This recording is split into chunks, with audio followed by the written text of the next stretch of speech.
Time for yet another video in which I defend the honor of a hot and mentally unstable villain. Also, don't you dare question my taste. Shut up. Anyway, today we have Jimmy Crystal and Marcus, both fathers from the Sing franchise. You know, the one with the goofy ass singing animals and shit. Honestly, feel free to dislike the video or leave a comment calling me gay and telling me to kill myself for this, but I think Sing and its sequel really weren't that bad. Sure, the pop song references got cringy at parts, and it being made by Illumination does not help its reputation at all.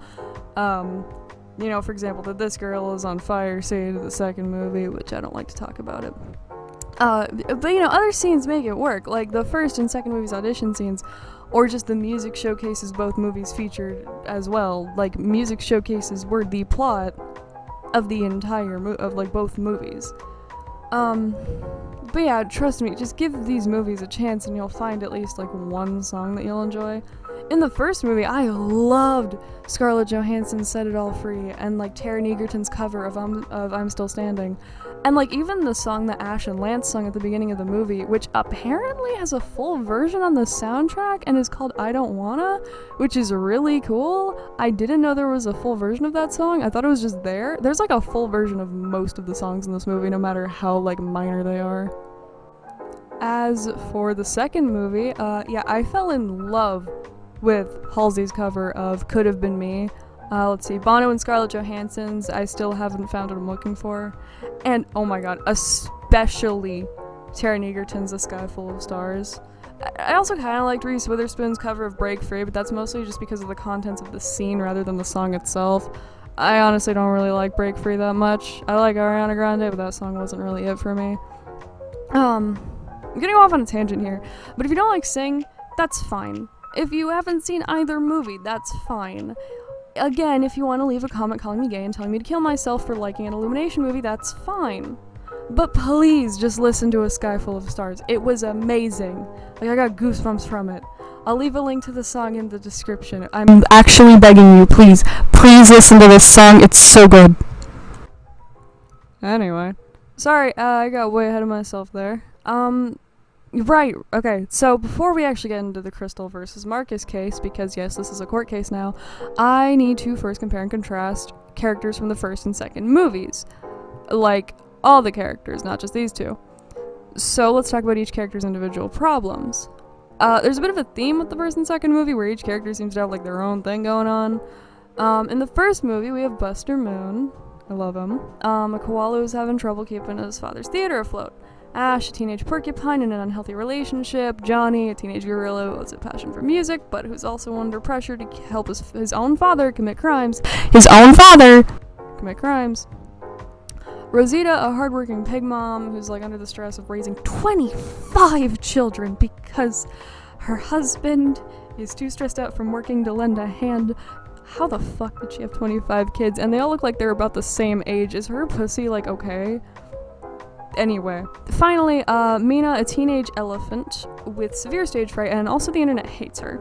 I'd include Mike and Gunther, but they don't really have any problems, they're just kind of doing their own thing. Also, I learned Gunther was voiced by Nick Kroll, and I love that so much. I love Nick Kroll.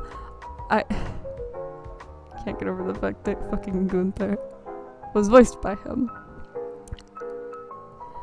Anyway, again, right, okay, so when we get to the second movie, we're introduced to more characters. Clay Calloway, a depressed and reclusive ex-rock star lion, a very important part of the movie, hiding away from the world because he's, you know, pretty upset after the death of his wife, as one would be. Nushi, a very confident Lynx street performer who helps Johnny out with his performance. I love that woman. Suki, a rather no-nonsense dog working under Jimmy Crystal as his talent scout. And then Jerry, a very anxious and stressed Maine Coon working under Jimmy Crystal as his assistant. Real quick, another tangent. He looks so fucking fluffy. I know it's just the animation, but I would give away one of my kidneys to pet Jerry. He looks so soft. Like, go back and watch scenes with him in it. He looks so soft. Anyway. Portia Crystal, a playful and carefree teenage wolf. She is Jimmy Crystal's daughter. Finally, there's the man of the hour, Jimmy Crystal himself, a stressed and seemingly overworked, harried producer with literally, a cutthroat attitude. So, we will start with Buster Moon and Jimmy Crystal. While Buster is friendly, ambitious, and supportive, he's also dramatic, sensitive, and usually is in way over his head. Whereas Jimmy is realistic, ambitious, and confident, however, he's also blunt, dramatic, and has a very short temper. I'll get to comparing the actual subjects of this video soon, but if we start with Moon and Crystal, we can see a few similarities but many more differences. That's a recurring theme with a lot of these characters. Next, we'll go over Ash and Clay Calloway. Ash is determined, creative, and confident, however she's also cynical, angsty, and a little distrusting, which valid after her relationship. Clay is creative, honest, and realistic, but he's also pessimistic, sarcastic, and lonely. Ash's determination is actually what got Clay to, finally break out of his shell and join Moon and the rest of the gang for the Out of This World show. Next is Mina and Jerry. Mina is gentle, kind, and talented, but she's also meek, sensitive, and fearful. Jerry is hardworking, loyal, and helpful, however he's also fearful, anxious, and cowardly. I saw the most similarities between these two, which is why I thought it was a little funny that they never interacted, probably because they'd just be, being scared of each other the whole time. Alright, next is Portia, Crystal, and Johnny. Starting with Portia, she's carefree, courageous, and confident.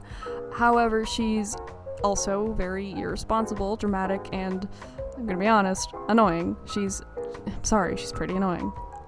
Johnny, on the other hand, is kind, calm, and trustworthy, but he's also insecure, meek, and apprehensive. These two also barely interacted, but comparing them is important for later, which I'm assuming that you could kind of figure that. Let's see. Finally, we have Suki and Rosita. Suki is hardworking, level-headed, and responsible, however she's also blunt, uptight, and sarcastic. Rosita is hardworking, responsible, and caring, however she's also very burnt out, overly cautious, and worryful. So, I bet by now you're probably wondering why I just compared most of the characters to each other. I did this partially to prepare you for the biggest comparison of this video, and then also partially, like I said earlier, kinda just gotta get used to me comparing shit. Pretty sure that's what I said. I don't even remember what I said 5 minutes ago. Right. So some of you by now may be asking, who is Marcus? Because, you see, Marcus is a character whose name wasn't revealed until after the movie. Marcus is Johnny's dad. The gang leader. What I'm going to be doing is comparing Jimmy Crystal, Portia's dad, with Marcus, Johnny's dad. Essentially what I'm doing is trying to figure out who the better father is between two very morally ambiguous fathers. What I had to do in order to first organize my thoughts on these characters is go in chronological order. I had to go through both movies in order to measure the bad and the good Marcus did, and go through just the second movie in order to measure the bad and good Crystal did. The results from that are as follows. So, starting with the good from Marcus, we have his supporting his son's performance over the prison TV in the first movie, and in the second movie we have two more things. His support of his son's performance in Out of This World, of course, and the help he provided in not only restraining Crystal, but also taking out Crystal's security so that they couldn't stop the performance. Which, actually, real quick, I know this is my third or fourth tangent of the video. I'm very confused as to how Marcus managed to restrain Crystal that easily. Because, yeah, I know, Marcus is, huge and beefy as fuck, but, Crystal's also pretty fucking strong. He's smaller than Marcus is by a little bit, for sure, but, I don't know if you guys remember this. If you saw the second movie, he got angry, incredibly angry about something, and ended up, in his office, kicking over, a pillar on his own. Just didn't need to try. He kicked a fucking pillar. He just kicked it. It was so easy. But, yeah, so I don't get how there wasn't like a bigger fight. I'm assuming that the fight is meant to be implied. Like, I'm sure that there was actually supposed to be a fight that was like implied there, because like, you know, we didn't really see anything with Crystal and Marcus beforehand. We just kind of saw Marcus restraining Crystal. But at the same time, like, they both don't seem very, like, battered up. I mean, Crystal's fur's a little out of place, but, I mean, makes sense because he's all riled up. Like, I feel like they should have given us a fight scene for that, because, first of all, that would have been pretty cool to watch, because, again, Marcus beefy, Crystal not as beefy, but still strong as hell. It would have been interesting to get, like, a, you know, kind of, you know, action scene, you know, and one of those kinds where it's like, it's kind of a close call between those two. But no, we didn't really get that. Would have been nice, but we didn't. Anyway, what the fuck was I talking about? Right. Yeah, that was the third good thing he did. He stopped Crystal and his security. Yeah, I'm not counting the pride he felt towards Johnny in the first movie during, like, the scene where he discusses Johnny being the getaway driver for another heist. Because including your child in your life of crime and not listening to them when they say they want to do otherwise is messed up, so it, you know, kind of cancels out the faux pride he felt. Now we move to the good from Crystal, which, if you're looking closely enough, which I certainly was, there are still a few points in which he's being a good father. Firstly, his getting Portia into Moon's show wasn't exactly irresponsible of him. Is Portia spoiled? For sure, but in his eyes, his daughter has talent, and she does have talent, like, he's not wrong on that. He's not being, like, an r/entitled parent on this. I mean, she doesn't, the thing is, she doesn't really have, you know, acting talent, but all he saw was her singing. Yes, it was pushy, but, like, it was with his daughter. Like, he was just kind of, you know, the whole intimidating Moon into putting Portia into the show. But the thing is, what we're focused on is if he's being a dick to his daughter, not everyone else. He's definitely a dick to everyone else. That's just kind of how he is, really. Plus, his asking, like, do you really think the mommy pig's gonna pull this off, isn't exactly being mean. It's a little rude, but Portia. It's a little rude, but Rosita was experiencing severe acrophobia. It would only be fair that with how he views Rosita's performance in comparison with his daughter's, he'd assume it would be a better idea for Portia to be in the show, and that's not counting the bias that he would obviously already have towards his, you know, his own daughter. You have to remember he has very bare bones knowledge of the set, and I'd honestly consider this to be his own misguided attempts at supporting his daughter. He's definitely trying. You can definitely, at the very least, see that he's fucking trying his best in some aspects. But yeah, another good thing he did, like, for example, like, another good thing he did, like, was bring Portia to the set in the first place. One could ask, you know, how exactly this is a good thing, but, like, as busy of a man as he is, he does clearly make an attempt to try and spend time with her. As far as he's aware, she likes Clay Calloway. Clay Calloway was supposedly part of the set, Moon Pathological Liar Part 50, and he saw an opportunity to make her happy. Portia's spoiled, yes, but her being spoiled kind of seems like his own guilt for not being able to be around her often. That's incredibly common in, you know, wealthier families where the parent or parents are, you know, they have very busy jobs and lives and can't be around their children that often. It's very common for a child to be spoiled because their parents feel horrible for not being able to support them as much.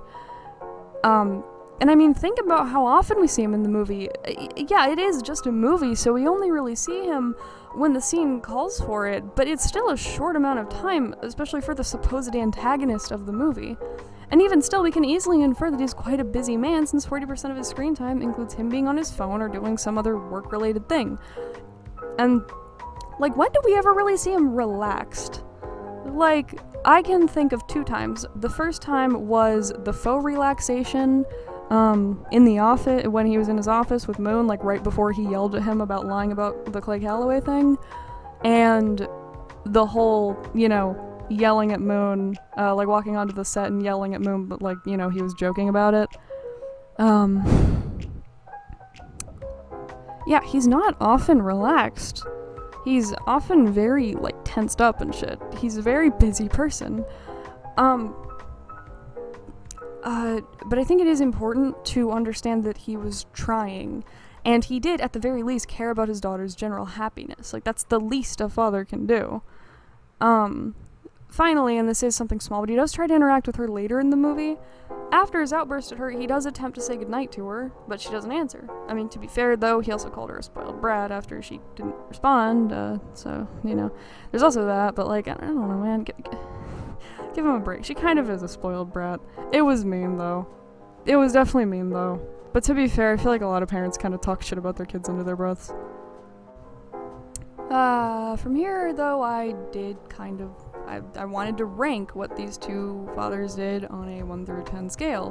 1 being the bare fucking minimum, and 10 being, wow, what an above and beyond father. 10 out of 10. Literally 10 out of 10. Starting with Marcus, supporting his son's performance over the prison TV was, in my opinion, like a 2 out of 10.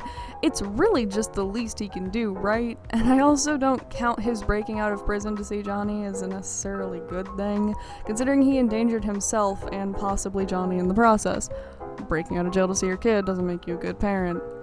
I'd also give him a 2 out of 10 in supporting Johnny's performance in Out of This World, considering it was, again, the least he could do. Well, okay, actually, come to think of it, I'll give him like a 4 out of 10 for that, since that was something he also had to break out of jail for, and it was a much longer distance for breaking out of jail. As for taking out Crystal's security, I give him a 9 out of 10 on that, because if he and his gang hadn't been there, that show would have been over so quickly. That gives him 15 good dad points. Calling them good dad points. You got good dad points, you got bad dad points. Now for Crystal. Getting Portia in the show gets him, I'd say, like 8 out of 10 on the scale, because I am fairly certain he had good intentions when he did that. Like, I don't think he really was just thinking about himself. I think that they tried to imply that he was just thinking about himself with, like, how pissed off he got when Moon quote-unquote fired her. But, like, I think they did a bad job of it. They really didn't make it seem like he was just thinking about himself. They made it seem more like, again, he genuinely just thought his daughter was better. A better fit than Rosita was. Anyway, okay, yeah, bringing Portia to the set is like a 5 out of 10, in my personal opinion, because he really didn't have to. And Portia did kind of get in the way of him and his working. But he brought her to the set because 1, she loves Clay Calloway, and 2, he seems to be trying to take any opportunity he can to spend time with his daughter. One could say that's near the bare minimum, but I don't really think it is. Sure, it isn't outstanding, but it's still more effort than he really had to put in, and it's still kind of, you know, threw him off a little bit. Like, it kind of like fucked with his schedule a little. And then, you know, saying goodnight to Portia, that's also 2 out of 10. I guess one could rank it a little higher because it was almost like his attempt at making peace with her despite their fight earlier, but like I have no idea. I think I'm ranking it at like 2 rather than like 3 or 4 because you know, the spoiled brat thing. And this puts him also at 15 good dad points. Shit. It's fine though. We still have to go through everything they've both done wrong as fathers, which, oh Jesus Christ, there's too much. Starting with Marcus. Oh, I have a lot of shit to say about this fucking gorilla. Okay. First, trying to get your kid involved in your life of crime is incredibly fucked up and incredibly dangerous. I have no idea what Marcus was thinking. I guess in his eyes he almost saw it as like a family business type thing, but like, this is a lot more than just, you know, your mom and dad's pizza shop. This is trying to get your son to commit crimes with you and your gang, which is not only something he doesn't want to do, but it's also something that could fucking endanger him. Sorry. There's thunder in the background, sorry about that. It is incredibly irresponsible. And I, again, have no fucking idea what Marcus was thinking. Either I have to give him the benefit of the doubt and say he wasn't thinking at all, or I have to believe he genuinely does not or did not give a shit about the well-being of his kid. Second of all, second of all, the thing he said to Johnny in prison was fucking horrendous. Horrendous. Like, I'm calm. Roll the clip and tell me that this isn't completely heartbreaking for a kid to hear from their own father. I was at a rehearsal. Rehearsal? For what? I was at a singing contest.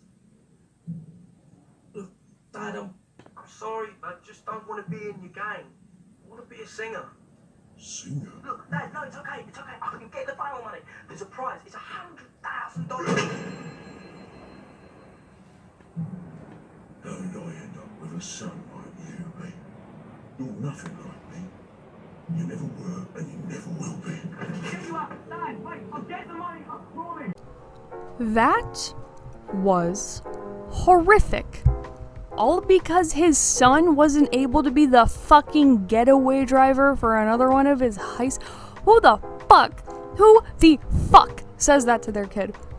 Yeah, Marcus didn't scream at Johnny like Crystal did to Portia, but Crystal also didn't basically fucking disown Portia. Nothing that Marcus could say past this point could fully take away the pain from what he just told Johnny. Listen, I know Dr. Phil's been under a lot of hot water, and I don't really give a fuck about him. I don't really like him or love him or whatever. I don't love him or hate him. I don't care. But there is one thing that he said that fits this situation perfectly, and that I think fits any situation perfectly.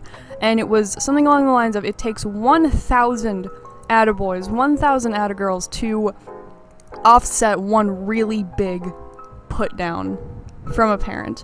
Except this, I'd say, would take like 5,000 attaboys or 5,000 attagirls, because it's literally disowning him. How the hell do you take that back? Like, I've been both yelled at and told incredibly hurtful things in a calm tone, and both at the same time, but I would take being just yelled at any day.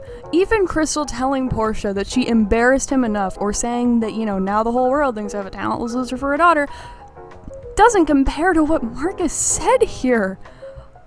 Like, I'm trying so hard to not blow this mic out in anger, but what the fuck is wrong with you?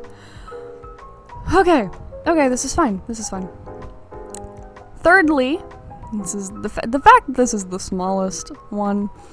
Why was Marcus so upset about Johnny wanting to be in the singing competition in the first place? He wasn't just upset about Johnny, like, possibly taking some of his attention away from his dad's life of crime. He just also wasn't supportive to the idea of this at all. How in the hell is he going to crush his son's dreams in favor of his own lifestyle, and then a few days later decide to support him when he's fucking killing it on TV? It seems to me like he wasn't on board with his kid's dream until he realized that he was, like, good at it. It's like those parents who, don't believe in their kid's acting dreams until that kid grows up and gets famous for being in some huge movie or show.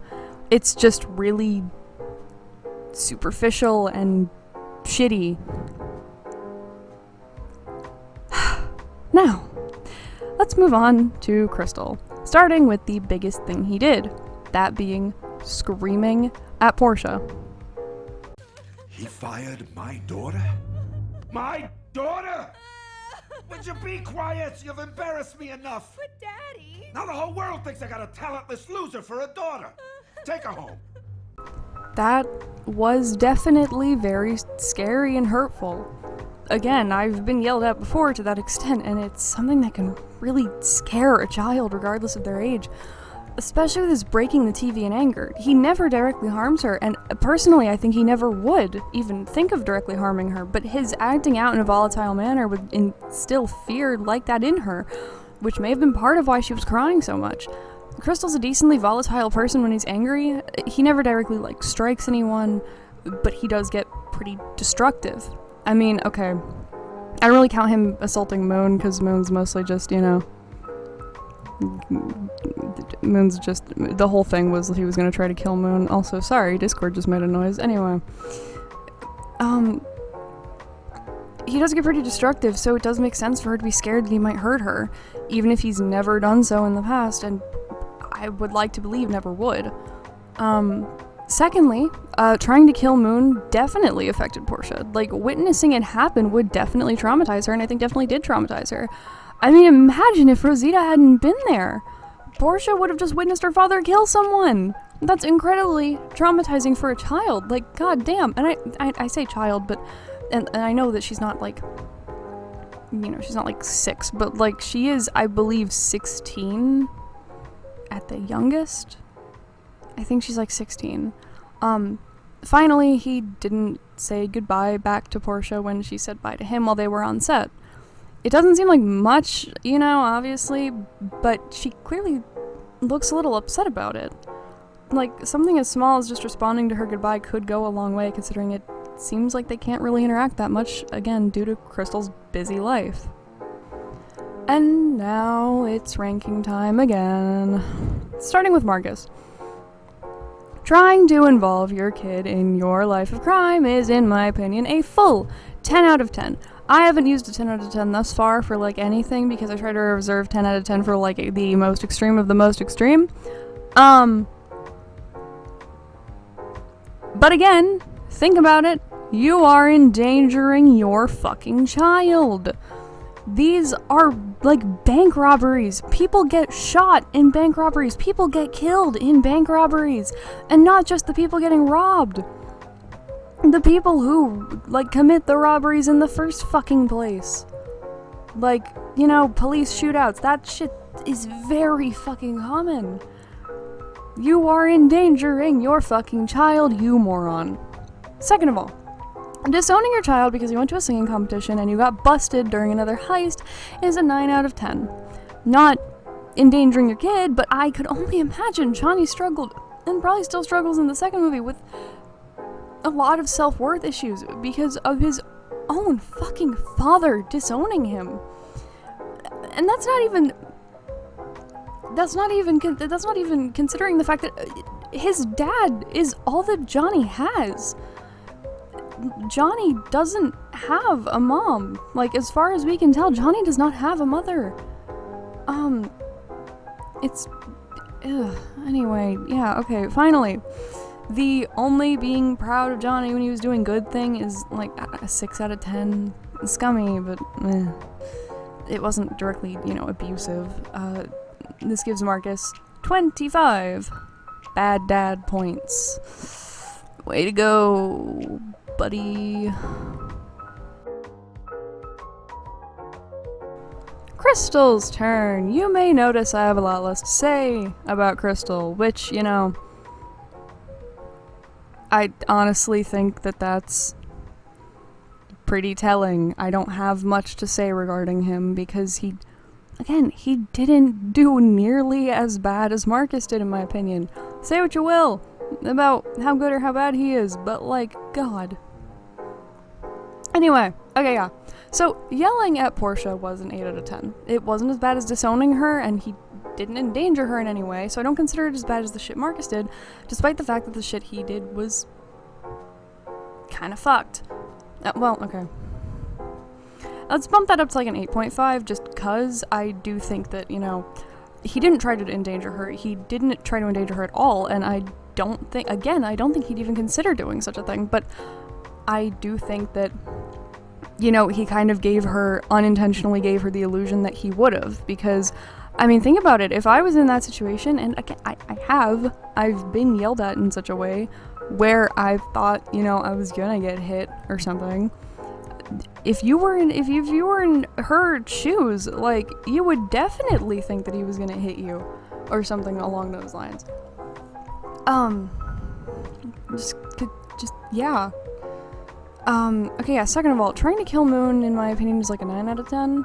Again, it doesn't directly endanger her, but it could have severely traumatized her, and probably did generally traumatize her, like, at least a little. Finally, the not saying goodbye to her thing is like a 5 out of 10. Normally it'd be a lot lower, but this is a circumstance where, again, he and Portia don't get much time together. Well, okay. Actually, come to think of it, I want to put that down to a 4 out of 10, just because there is the chance that he literally just didn't hear her. Like, that wouldn't be, they're on a movie set. It's perfectly reasonable for him to have just not fucking heard her. This gives Crystal 20.5 bad dad points. Significantly less than Marcus. I just realized earlier, I said,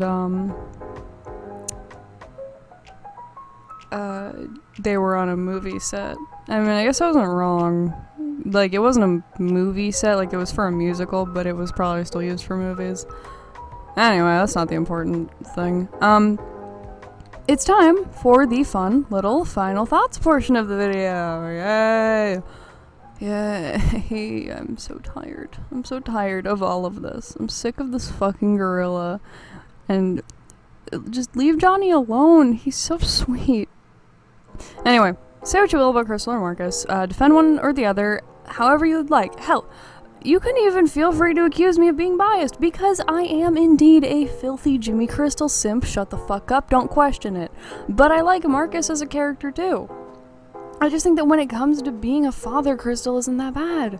He, in my opinion, isn't abusive. There's like this one video that's like things only adults noticed in Sing 2, and one of them was that Portia's dad was abusive. I really don't think he was. Yes, what he said was definitely very emotionally, verbally, whatever, abusive.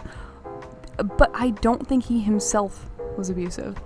I think that what he said, and this could just be me, but I personally think that he, you know, after saying things like that, after doing anything like that, I could only imagine that he felt very fucking horrible about it. Like, he's kind of, I talked about this in my Lou video a little bit. He seems like the kind of villain who isn't meant to be totally heartless. He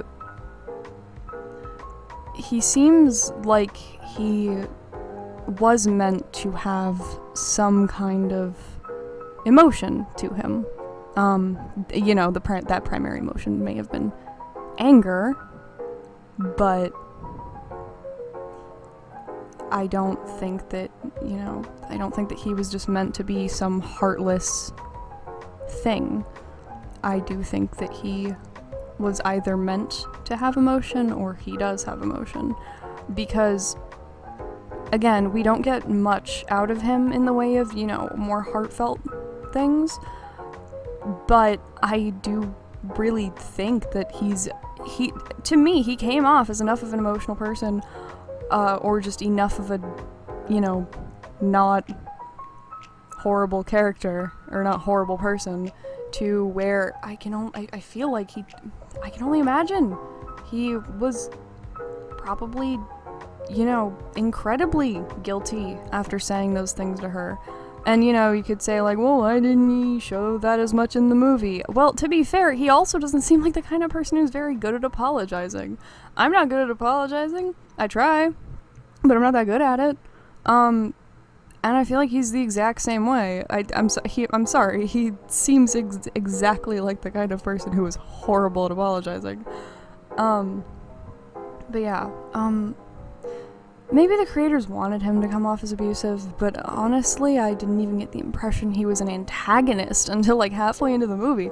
He seemed, to me, like he was not meant to be an antagonist. Maybe that's just me, but I had no clue he was supposed to be an antagonist.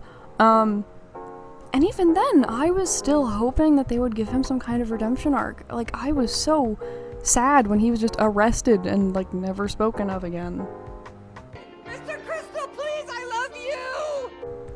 Me too, Jerry. Me too. Anyway, tell me what you think in the comments. Tell me if you agree or disagree. Feel free to spit on me and call me a stupid fucking idiot. I don't care. Just don't fight each other, please. Make fun of me and degrade me all you want. Don't fight each other. Like the video, share the video, subscribe wait. Okay.